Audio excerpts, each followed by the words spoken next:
My name's Ben Platt. I am Evan Hansen in the film and previously in the musical of Dear Evan Hansen.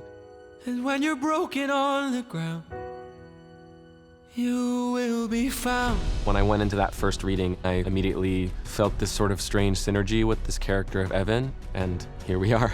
'Cause when you don't feel strong enough to stand, you can reach out your hand. What that guy does with his voice, it's crazy. I don't know how the hell you do it. I can remember seeing his Broadway performance, and he was so original and so alive. I just felt him putting every fiber of his love for this character. When I saw how many people saw themselves in Evan and how connected people felt to him, I felt so relieved that somebody with such anxiousness could have so much love and connection from people. It made me feel I could embrace my own strangeness and weirdness and queerness. Even just seeing him, just want to go up to him and hug him, tell him it's gonna be okay. When you're broken on the ground, you will be found. Now we have an opportunity to show it to a huge number of people that would never have been able to see it on stage. I'm very grateful for that. Hi, my name is Amanda Stenberg, and I play Alana Beck in Dear Evan Hansen. Go Bobcats!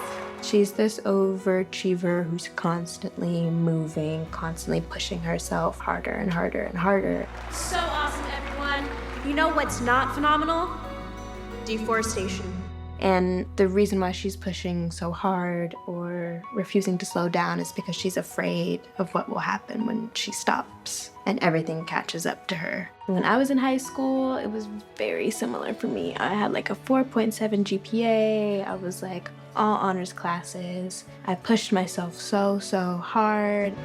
You know, you don't really act like a depressed person. A lot of people feel like us. There's a place where we don't have to feel us. Something about this film that I feel is so powerful is the way in which it explores the secret sides of people, the things that they mask and they cover up. Colton was my original standby on Broadway before we opened Dear Evan Hansen. And he was as young as can be. I felt quite young at that stage, and he was even younger. And we were throwing him into a really difficult position where he was not only my standby, but he was covering the characters of Connor and Jared as well. And I think everybody noticed right away how special he was.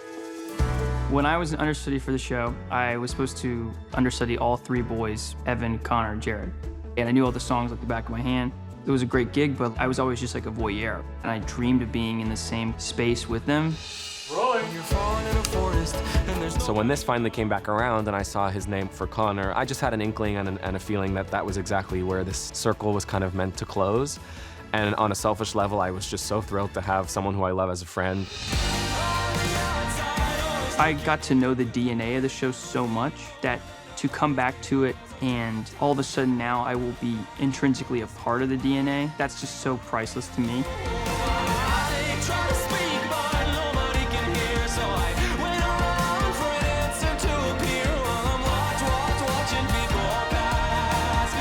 So grateful to be a part of this amazing film, Dear Evan Hansen. Dear Evan Hansen, today is going to be an amazing day, and here's why. I was initially so moved by this story when I saw it on stage and thought, if I can ever be a part of bringing this to screen so it can reach so many more people, I want to be a part of that. I've learned to slam on the brake before I even turn the key.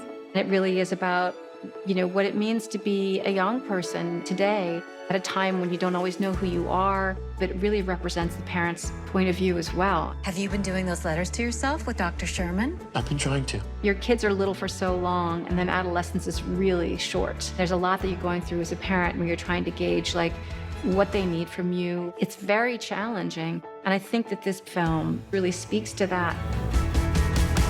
Connor's mother and stepfather are here to see you. Playing Cynthia was a really interesting character to dive into, and you really do just meet her inside of sort of the worst time in her life. Connor took his own life. He won. I don't think I've cried ever so much on set, so when I'm not on camera. I think my being a mother and being a mother to teenagers too, I think that experience gives you much more to work with. Maybe there's a reason to believe you'll be okay. That speech you gave, I'm proud of you.